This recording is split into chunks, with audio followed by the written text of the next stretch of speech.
제가 유튜브에서 퍼온 거긴 한데 이런 거 한번 보신 적 있으세요?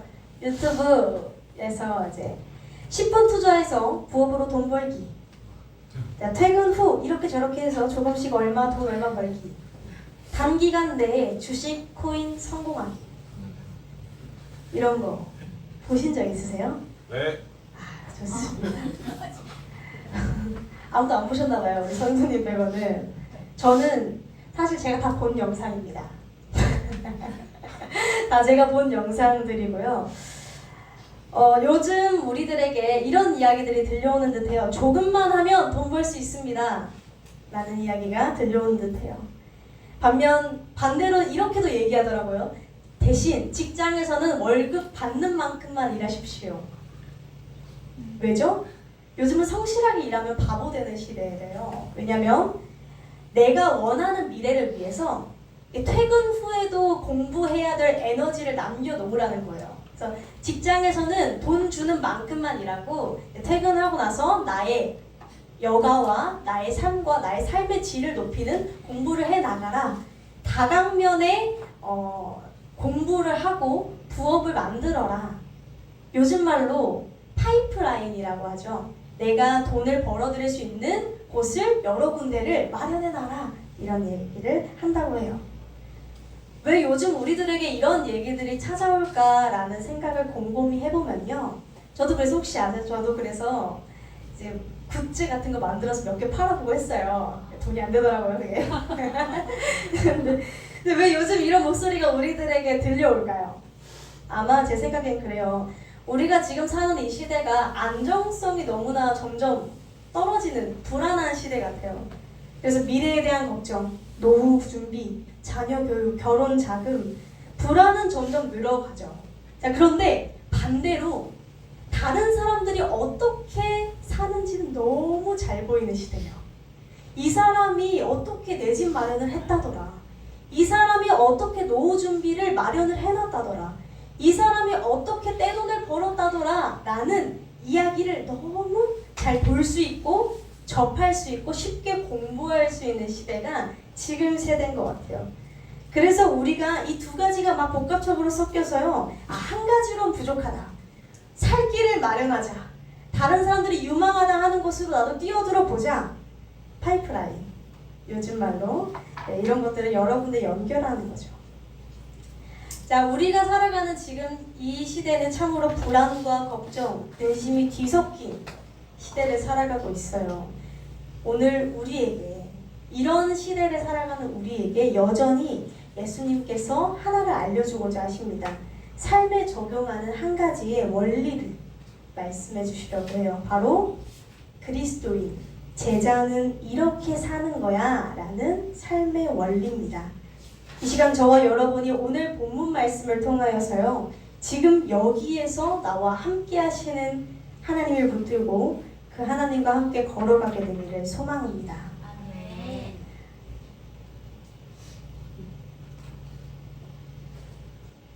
목이 너무 아파요. 자, 25절부터 볼게요. 25절 보게 되면요, 우리 어떻게 시작하죠? 우리 목소리 크신 분이 한번 읽어주시겠어요?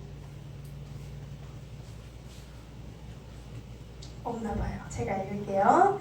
허다한 무리가 함께 갈새 예수께서 돌이키사 이르시되. 개역개정으로 보면 수많은 무리가 함께 갈새 예수께서 돌이키사 이르시되. 자, 이렇게 예수님 곁으로 무리들이 웅성웅성 막 모여들었습니다. 근데 예수님께서 확 뒤를 돌아서 말씀하세요. 그러니까 우리가 예수님 뒤를 쫄래쫄래 잘 따라가고 있었는데 예수님이 이렇게 앞을 보고 가시다가 확 뒤돌아서 말씀을 하셨다라는 거예요. 이렇게 질문하세요. 정말 나 따라올 거야? 물어보세요. 정말 내가 걸어가는 길대로 한번 걸어가 볼래? 라고 질문을 하시는 거예요, 이 무리들한테. 자, 예수님을 믿는 그리스도인, 이 그리스도인이라는 말은 그리스도의 도를 따라가는 사람을 말합니다. 제자라는 말은요, 제자는 선생님을 모방하고 선생님을 따라하는 사람을 제자라고 부른대요.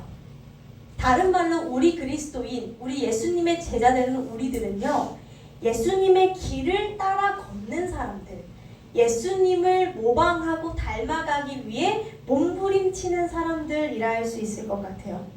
자, 그런데 우리들에게 오늘 물으신다라는 겁니다. 너 정말 내 길을 한번 따라와 볼래? 내가 그렇다고 한다면 내가 정말 진짜 제자의 삶은 어떤 원리로 돌아가는지 알려줄게. 자, 우리들에게 묻습니다. 정말 그리스도인으로 살기를 원하십니까? 정말 그리스도인으로 살길 원하십니까? 아멘. 아멘. 이 대답을 한 사람들에게 이후의 이야기가 펼쳐집니다. 우리 다시 한번 대답해 볼까요? 정말 그리스도인으로서 살기를 원하십니까? 아멘. 아멘. 자, 일단 우리가 오늘 본문을 좀 한번 읽어보셔서 느낌이 오시겠지만 조금은 메시지가 격합니다. 부모도, 처자도, 형제도, 자매도 자기 목숨까지도 미워하지 아니하면 내 제자가 되지 못해 라고 말씀하세요. 우리가 이런 생각이 들어요. 가족 다 버리라는 건가? 부모도 버리고 처자식도 버리고 나도 미워하고? 아니요, 근데 이런 이야기가 아니에요, 사실. 그리고 우리가 또 이런 말씀들을 들을 때 간혹 이 말씀을 그냥 말 그대로 받아들이신 순수하신 분들이 직장을 때려치고 수도원으로 들어가게 돼요. 이거는 쉽게 결정해서 될 문제가 아니에요. 그러니까 부모 버리고 가족 버리고 직장 때려쳐라 이런 이야기가 아니라는 거예요. 십계명의 제5 원리가 뭐였어요? 부모를 공경하라 였어요. 이웃과 이웃을 대할 때 가장 먼저 하신 말씀이 부모를 공경하라 였어요. 그러니까 부모님한테 가서 나 이제 부모님을 예수 믿으니까 이제 해주시오. 저는 이제 따로 나가서 예수를 따라가겠어요. 이렇게 하라는 이야기가 아니라는 겁니다. 그럼 무슨 이야기냐? 우리가 한번 이것을 우리들의 삶의 원리로 한번 적용해봤으면 좋겠어요. 적용해봤으면 좋겠어요. 우리가 이걸 들을 때 이런 생각도 들어요.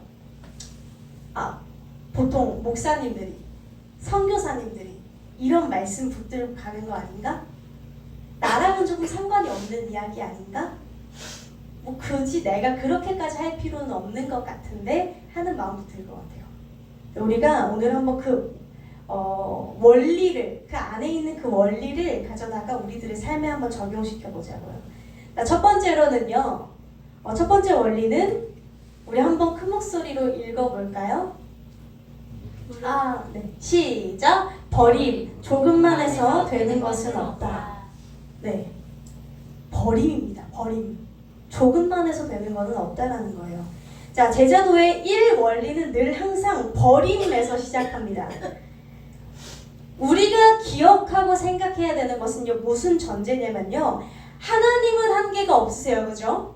하나님은 제한이 없으세요. 그런데 우리 인간은요, 내가 가지고 있는 재능, 자원에도 한계가 있고요, 내가 가지고 있는 시간에도 한계가 있고요, 체력에도 한계가 있어요. 공간적으로 머무를 수 있는 공간도 한계가 있어요. 제가 여기 있다가 갑자기 저 옆 동네 무슨 교회 가서 예배하고 또 저기 3시엔 또 저기 가서 예배하고 4시엔 또 저기 가서 설교할 수 없잖아요. 저는 이 교회만 머물러 있죠. 왜죠? 제 몸은 하나니까요. 우리 인간에게는 한계가 있다는 걸 우리가 알고 있어야 돼요. 자, 그런데 다시 말하자면 이런 거예요. 내가 하고 싶은, 원하는 걸 모두 다 할 수 없다라는 얘기예요. 너무 당연한 얘기죠. 자, 아브라함이요. 하나님이 아브라함을 처음 부르실 때 그에게 하신 말씀이 있어요. 어떤 말씀인지 혹시 아세요? 창세기 12장에 나오는데요.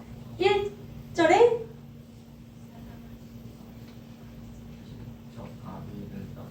그쵸? 친척과 아비를 떠나였어요. 자, 아비 집을 떠나. 자, 베드로도요, 제자들도요, 그가 가지고 있었던 그물을 내려놓는 게 먼저였어요. 마가복음 1장 17절에서 18절 보겠습니다. 예수께서 가라사대 나를 따라오너라. 내가 너희로 사람을 낚는 어부가 되게 하리라 하시니 곧 그물을 버려두고 조치니라.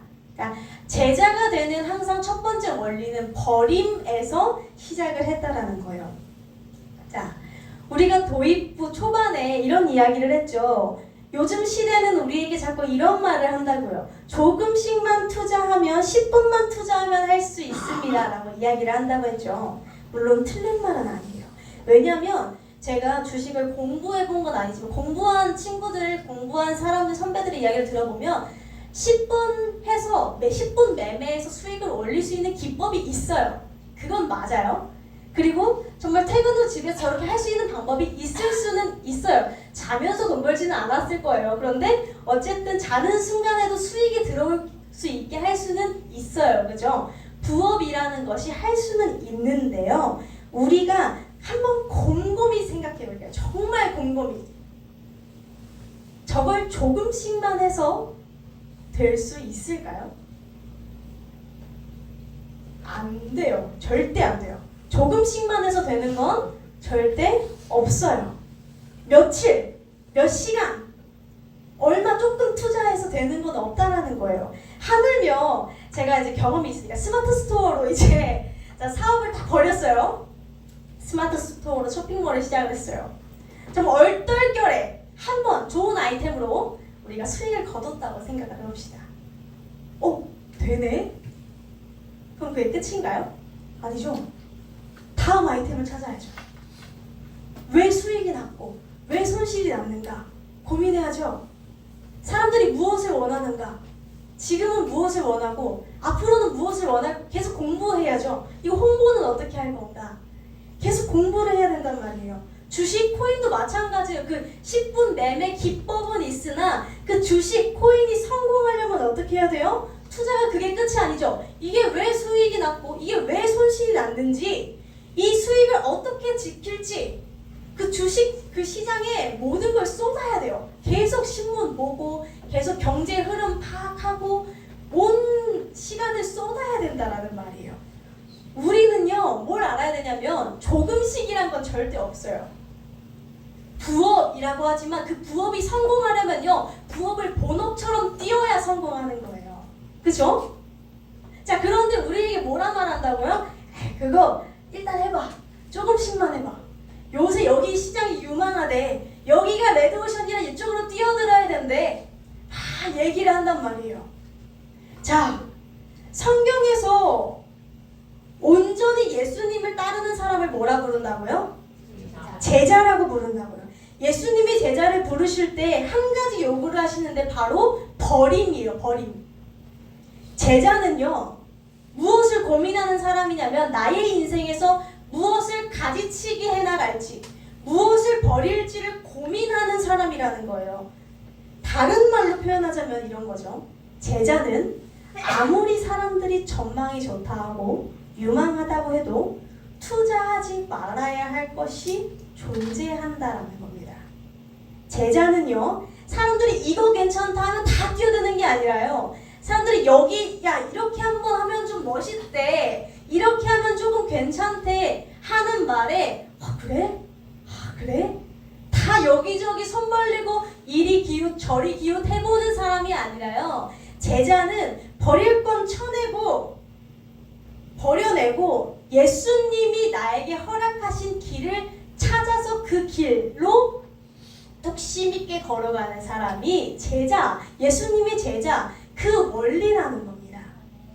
그래서 우리가 이 원리로 따진다면요 우리의 고민이 굉장히 많이 줄어듭니다. 근데 우리가 이 이야기를 세상에서도 많이 해요. 그죠? 한 가지에 집중하는 게 참 좋습니다 이런 얘기를 하는데 성경에서는 조금 더 본질적인 이야기를 합니다. 죄송해요. 목이 너무 타요. 자, 예수님께서 이 버림에 대한 말씀을 하시거든요. 비유를 드세요. 비유. 어떤 비유를 드시냐면요. 28절에 누구를 비유를 드세요? 누구죠? 누구를 비유를 드시죠? 망대를 세우는 사람 이야기를 하시죠. 망대를 세우는 사람, 이 사람에 대한 이야기를 하시는데요. 이렇게 말씀하시는 거예요. 이 사람이 망대를 세우기 위한 그 전체 비용을 계산하고 그 사업에 뛰어들지 않겠니? 라고 하시는 거예요. 만약에 그 비용에 대해서, 한정적인 비용에 대해서 말씀을 하시는데, 자 보세요. 망대를 만드는 이 사람이 이 망대를 만들 비용을 가지고 이것도 해보고, 저 옆에 정원도 좀 만져보고, 저 옆에 뭐도 좀 해보고, 리모델링도 해보고 한다면 그 망대를 다 지을 수 있을까요? 없죠. 절대 없어요. 왜요? 그가 가진 돈은 한정적이었기 때문이죠. 그런 사람을 보고 사람들이 주변에서 뭐라고 이야기한대요? 29절과 30절에 그렇지 아니하여 그 기초만 쌓고 능히 이루지 못하면 보는 자가 다 비웃는다라는 거예요. 이르되 이 사람이 역사를 시작하고 공사를 시작하고 능히 이루지 못하였다 한다는 거예요. 자, 우리들의 삶도 그렇다는 거예요. 하나님께서, 우리들은 무엇을 믿는 사람이죠? 하나님이 나의 인생을 디자인하시고 나를 위한 계획들을 마련하시고 그분의 섭리와 말씀 가운데서 그분의 뜻이 무엇일까를 조금 더 고민하며 걸어가는 사람들인데, 다른 말로 하자면 이렇다라는 거예요. 하나님이 나에게 허락하신 자원이 있고 나에게 맡겨놓으신 자리가 있다라는 겁니다. 자, 그런데 우리가 이 사람이 말하는 그래 이것도 한번 해볼까? 저것도 한번 신경을 써볼까? 동시에 여기에도 내 시간을 좀 투자해볼까? 이것도 다른 사람들과 거절도 못해가지고 그래 이것도 도와줄게 저것도 도와줄게 그래 이렇게 하다 보면요, 정작 중요한 하나님이 나에게 주신 내 가정과 내 자리와 내 본업과 내 교회와 내 사명의 자리를 놓칠 수가 있다는 겁니다. 제자는 그래서 굉장히 분별의 영이 뛰어나야 해요. 내가 이것을 하나님의 뜻에 맞게 걸어갈 수 있겠는가 그렇지 않겠는가를 분별하고 화끈하게 버려버림이, 가지치기함이 중요하다라는 겁니다. 왜냐하면 우리가 걸어가야 할 길이 있으니까요. 모든 걸 다 바리바리 싸매고 걸어갈 수는 없잖아요. 그죠? 자, 주님은 다른 그 누구도 아니고 나의 인생을 통해 이루실 나만의 특별한 일이 있습니다. 자, 그러니 이렇게 한번 생각해 보셨으면 좋겠어요. 내가 이것을 할까 말까 고민할 때 있죠. 그럴 때는 이렇게 고민해 보세요. 하나님께서 나에게 주신 길이라면요, 뭐 막히고 이런 걸 떠나서 내가 그것에 몰입할 수 있는 시간과 여력을 주실 겁니다. 근데 만약에 내가 너무 사람들이 막 다 좋다고 그래가지고 한번 해보려고 하는데 나에게 이것에 온전하게 흠뻑 젖어들 만한 시간과 체력이 없는 것 같아요. 그게 막히는 것 같아요. 그러면 어쩌면 하나님이 그 자리는 나를 부르신 자리가 아닐지도 모른다라는 겁니다. 왜냐면 하나님은 하려면 화끈하게 하는 걸 좋아하세요. 이도저도 하는 걸 별로 안 좋아하세요. 하나님은 제자 할 거야? 화끈하게 해. 안 믿을 거야? 믿지 말아버려. 하나님이 약간 그런다니까요. 예수님 계속 그렇게 말씀을 하세요. 그래서 우리에게 허락하신 자리라면 내가 그것에 몰입하고 고민하고 조금 더 발전시켜 나갈 그 시간과 여력을 나에게 주신다라는 거예요. 그걸로 조금 한번 생각해 보시면 좀 편할 수 있어요.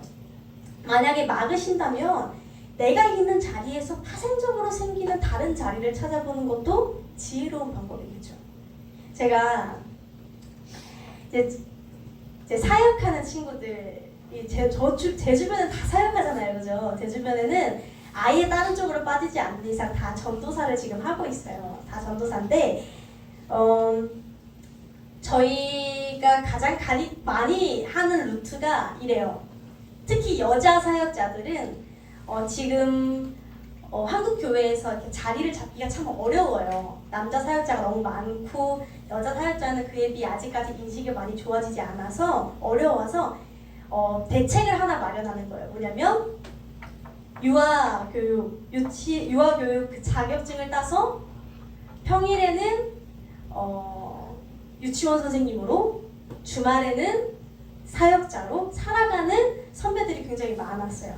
그리고 저에게 이게 교회 교육과 맞닿아 있으니 그리고 또 사회복지와 연결해서 합쳐져서 하는 주변 사람들이 많아서 저에게 이런 얘기를 하는 거야.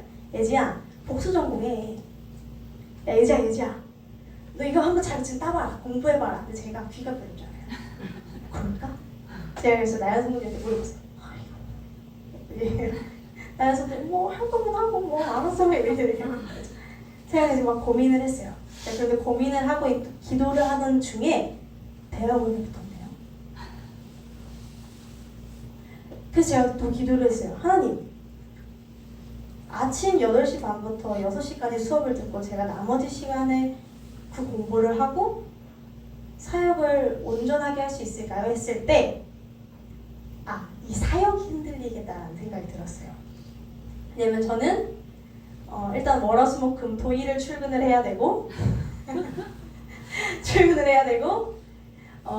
일주일에 1편, 2편, 3편, 4편 적어도 4편의 메시지 설교들을 준비를 해야 되고 하니까 아무리 생각해도 이것도 못하고 저것도 못하겠다 라는 생각이 드는 거예요. 제가 그때 하나님께서 말씀하셨던 것은 저는 항상 뭔가를 겸해서 하고 싶었거든요. 계속 아시죠? 처음에 제가 카페 얘기했다가 어느 순간 유치원 선생님 얘기했다가 사회복지 얘기했다가 제가 뭔가 계속 사역과 겸해서 하고 싶은 것들이 항상 늘 있었어요. 그런데 하나님이 지금 저한테 이렇게 말씀을 하시는 거예요. 일단 지금 너 하는 거나 해. 너가 지금 불안해하고 있는 것들 그건 내가 내 방법으로 할게. 일단 내가 너에게 맡겨놓은 자리에서 정말 죽을 만큼 최선을 다해. 그 말씀에 목숨을 걸어. 이렇게 말씀을 하시는 거예요. 우리가 정말 지혜로움은 나의 길이 아닐 때 어정쩡하게 한 발자국 걸쳐놓고 모든 것들을 망치는 어쩌면 그렇게 모든 것들을 할 수 있다면 그 사람은 그만큼의 여력이 되는 거겠죠.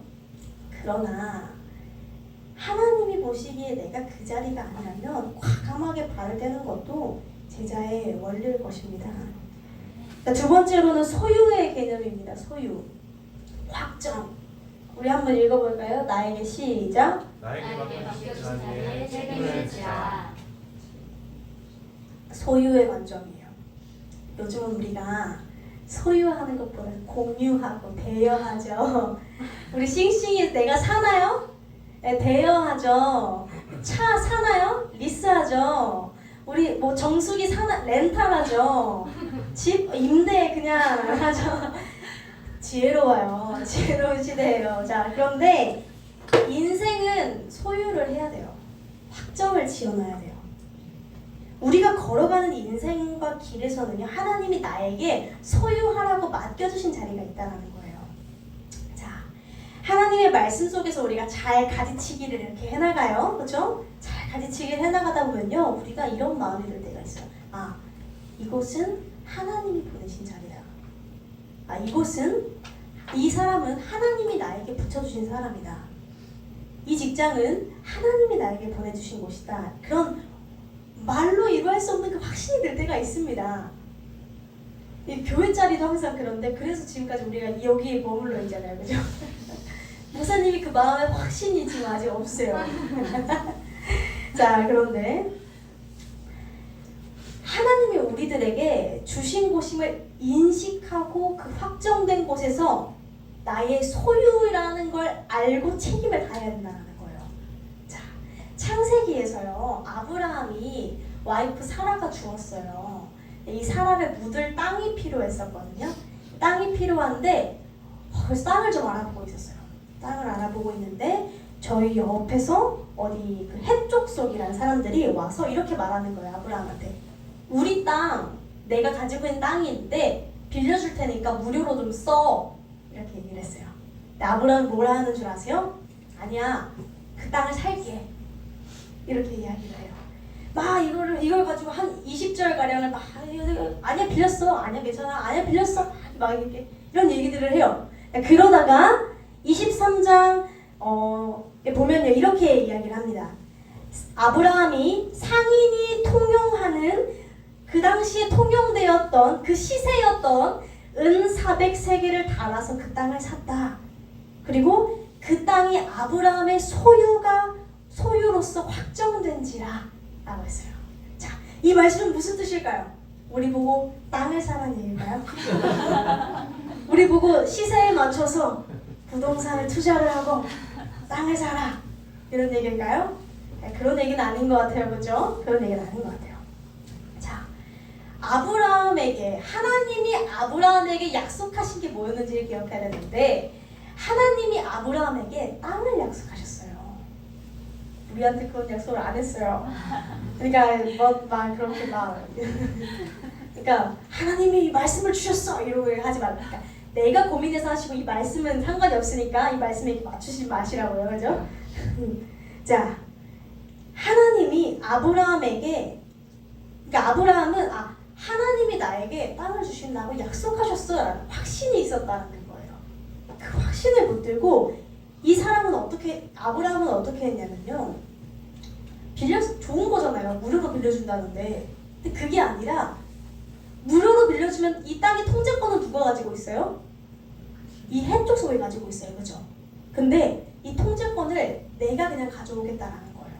왜? 하나님이 약속하셨다라면 이 작은 땅에서 뭔가를 시작하시겠구나.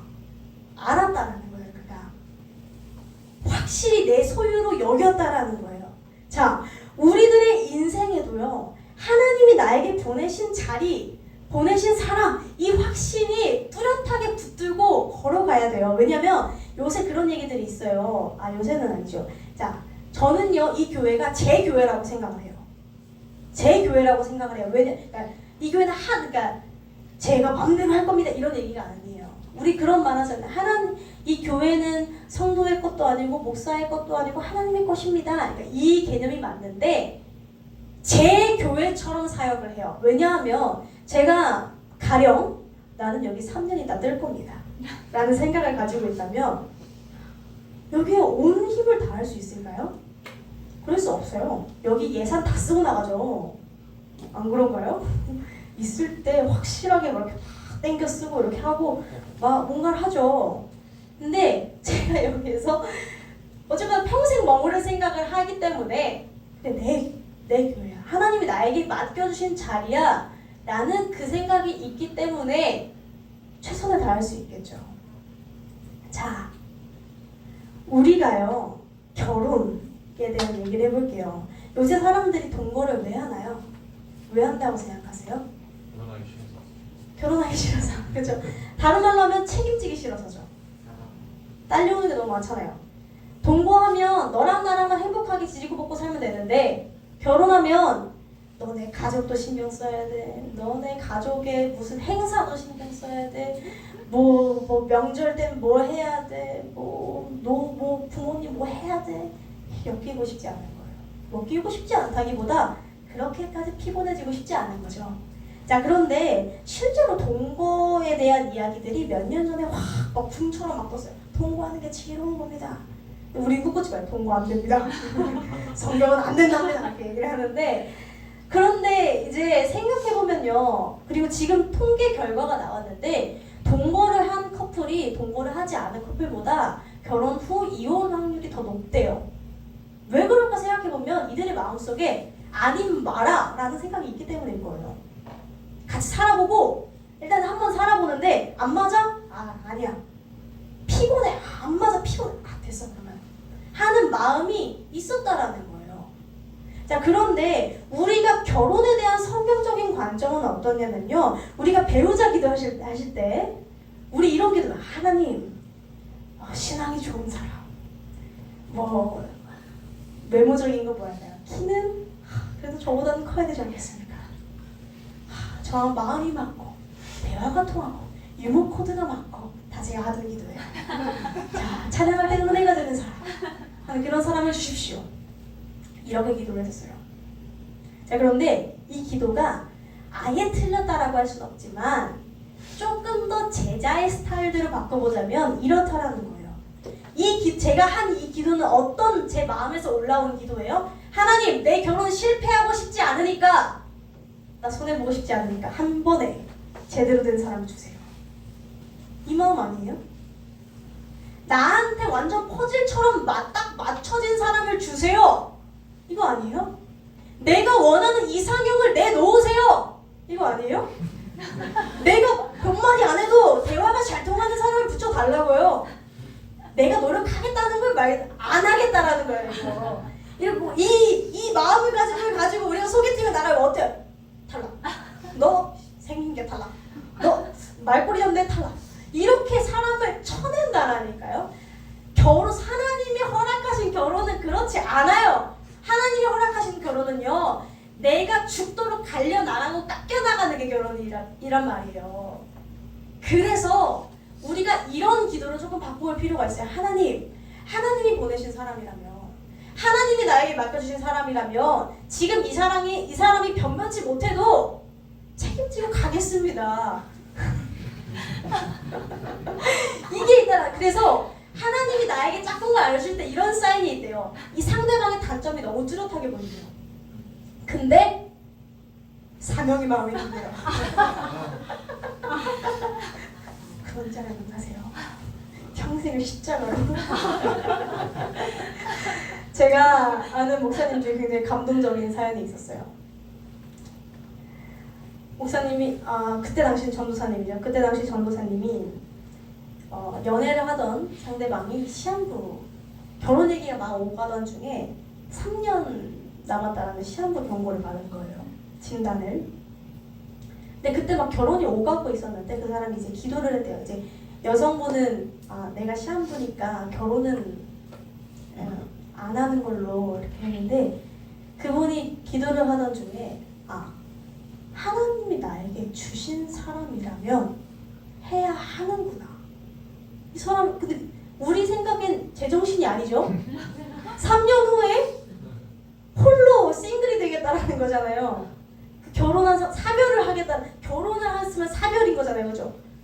제정신이 아닌데 하나님이 나에게 주신 사람이라면 이 사람이 상황이 100년을 살든 3년을 살든 하나님이 나에게 주신 사람이라면 그 십자가 걸어가겠다. 소유 확정하면서 책임을 지겠다라는 거예요. 그래서 결혼을 했어요. 물론 지금까지 잘 살고 있어요. 해피엔딩이에요. 그때 헤어졌으면 어떡할 뻔했어요. 그러니까 그때 결혼 안 했으면 어떡할 뻔했어요. 3년 후에도 결혼을 못했을 거예요. 너 나 시험부 이렇게 됐을 때 나랑 결혼 안 한다 했지? 이러면서 결혼 못했을 텐데 지금은 굉장히 잘 살고 있어요. 우리가 근데 극단적인 상황이 우리들에게 찾아올 확률은 많지 않지만 중요한 그 원리는 그거예요. 하나님이 나에게 맡겨주시고 확정하신 그 자리라면 내 소유라고 여기고 정말 책임을 지시라는 거예요. 우리가 이 사람이 안 맞으면 이 상황이 안 맞으면 힘들면 때려줘, 아니면 말아가 아니라 하나님이 나에게 보내주신 자리라는 그 확신이 있다면요, 버텨나가라는 거예요. 왜? 그곳에서 배우게 하심이 있다라는 겁니다. 그 광야에서 훈련하게 하시는 일이 있다라는 거예요. 어떤 곳이든 부족함은 있어요. 어떤 사람이든 부족함은 있습니다. 어떤 자리든 불만은 있습니다. 사역이라고 불만이 없지 않아요. 있어요, 불만이. 다 있는데, 근데 예수님께서 인생을 십자가에 비유하세요. 자기 십자가를 지고 인생을 십자가에 비유하세요. 십자가를 들고 간다는 건 뭐예요? 결국 걸리적거리는 게 있다라는 얘기예요. 그죠? 이 모든 뭘 지고 가든 걸리적거리는 건 늘상 있게 되어 있어요. 그런데 우리들의 인생의 어떤 자리이든 하나님이 보내신 그곳에는 다른 말로 하면 십자가, 걸리적거리는 게 있다라는 거예요. 가정이든 교회든 직장이든 배우자든 얼마나 걸리적거려요.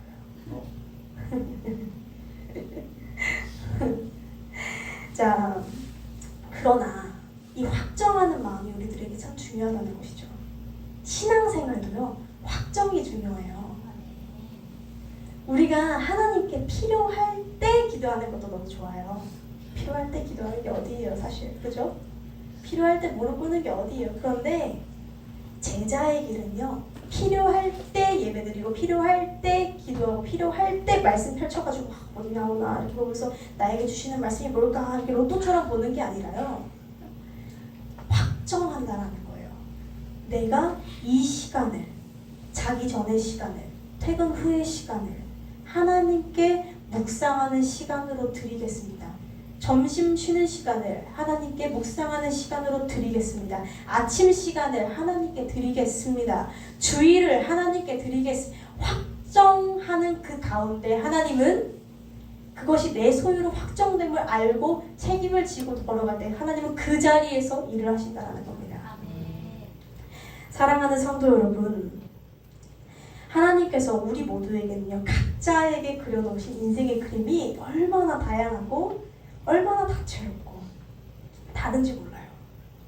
그렇기에 우리 각자에게 주신 저마다의 은사가 다르고 능력이 달라요. 그러나 그것은요, 우리가 꼭 기억해야 하는 게 있어요. 은사는 최고가 되라는 얘기가 아니에요. 은사의 개념은요, 최고가 아니에요. 저는 종종 그런 생각을 해요. 저는 말하는 걸 좋아하니까 누군가에게 아는 이 진리를 전하는 사실을 굉장히 좋아하니까 저는 이 설교에 대한 은사가 있다 생각, 잘하는 걸 떠나서 있다고 생각하거든요. 제가 즐거우니까요. 행복하고. 그런데 만약에 최고라고 생각을 한다면 저는 옆 동네 목사님들보다 은사를 덜 받은 사람일 겁니다. 저 유명한, 정말 말씀만 하면 모든 사람들이 울리는 저 목사님보다 은사를 덜 받은 사람이 되겠죠? 그렇죠? 가령 내 직종에서 내가 최고가 되지 않으면 내가 저 사람보다 은사를 덜 받은 건가요? 그렇지 않다는 거예요.